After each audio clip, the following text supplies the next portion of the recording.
Did you ever wonder why some people bite their nails, obsess over cleanliness, or struggle with emotional intimacy? According to Freud, the answer may lie in their earliest childhood experiences, long before they even learn to speak.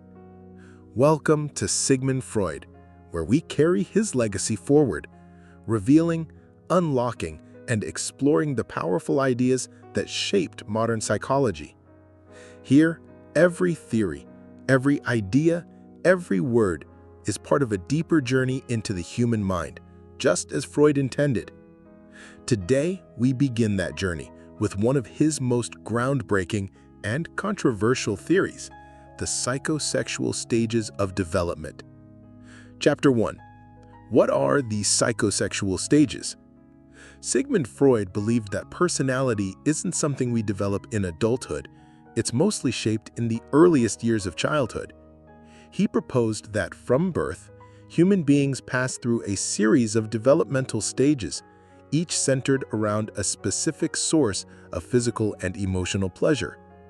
Freud called these the psychosexual stages, and they serve as the foundation of his theory of personality. Now, let's pause here. The word psychosexual can feel uncomfortable at first, but in Freud's time, it had a broader meaning. It wasn't just about adult sexuality.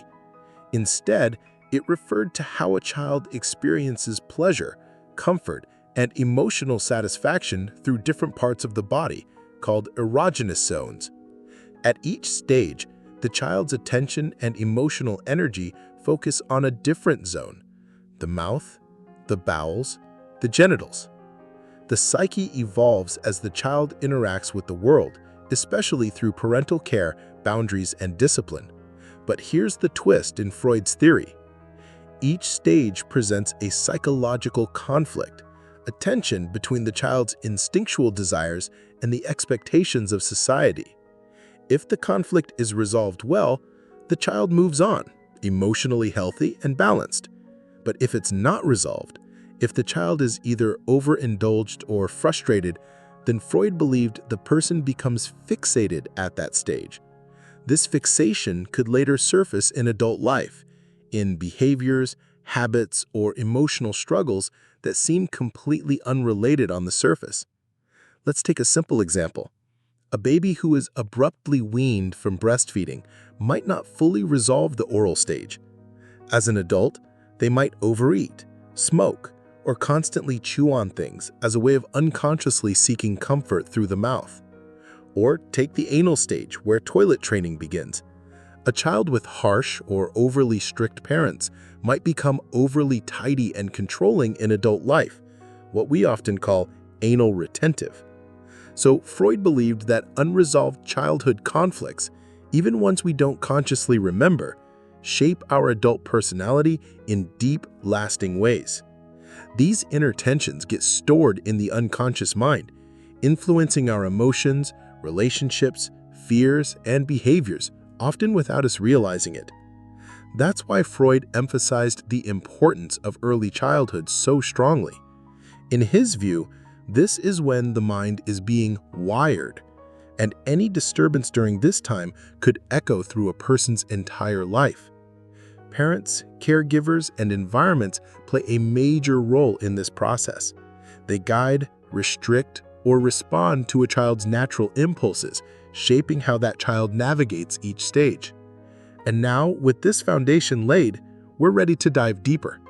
In the next chapters, we'll break down each of the 5 psychosexual stages, from the oral stage of the newborn, to the anal stage of the toddler, through the phallic, latency, and genital stages, and the lasting impact each one can have on adult life. This is Sigmund Freud, where we explore the mind, decode the past, and carry his legacy into the future. Why do some people smoke, overeat, chew pens, or bite their nails when they're stressed? According to Freud, the answer might go all the way back to before they could even talk. That's the power of the oral stage, the very first phase of Freud's psychosexual development theory.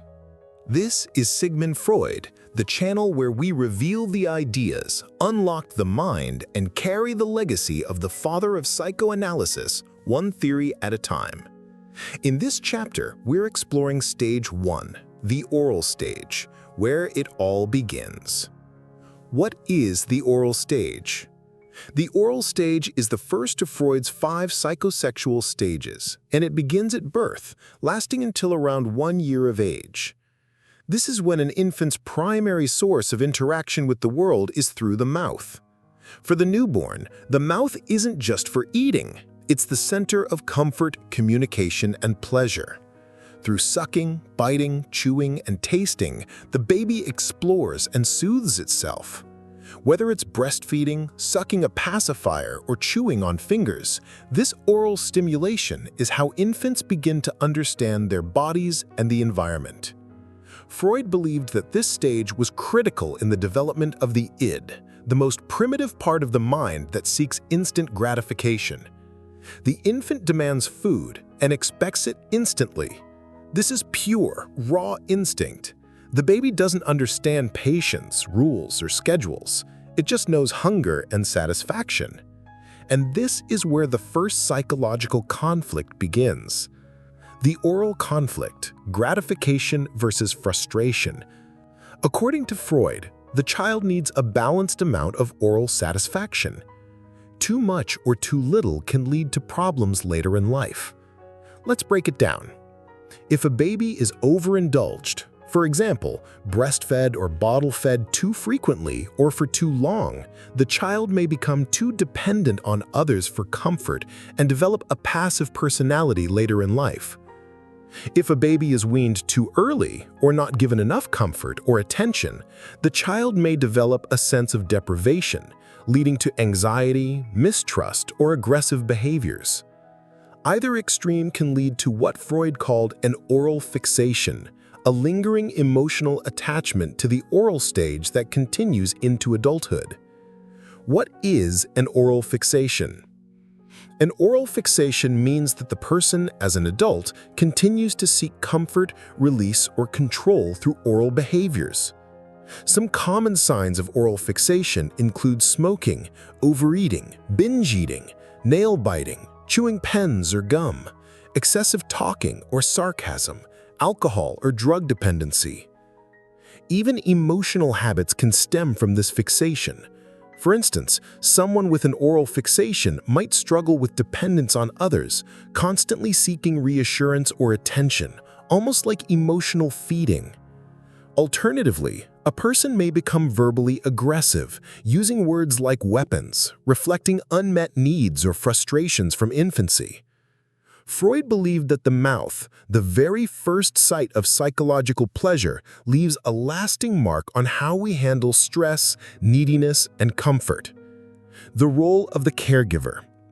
In Freud's theory, the mother or primary caregiver plays a vital role in this stage. If the caregiver is attentive, consistent, and emotionally warm during feeding and soothing routines, the child learns that the world is safe and that needs will be met. But if the caregiver is inconsistent, cold, rushed, or neglectful, the child may begin to internalize a sense of anxiety and mistrust.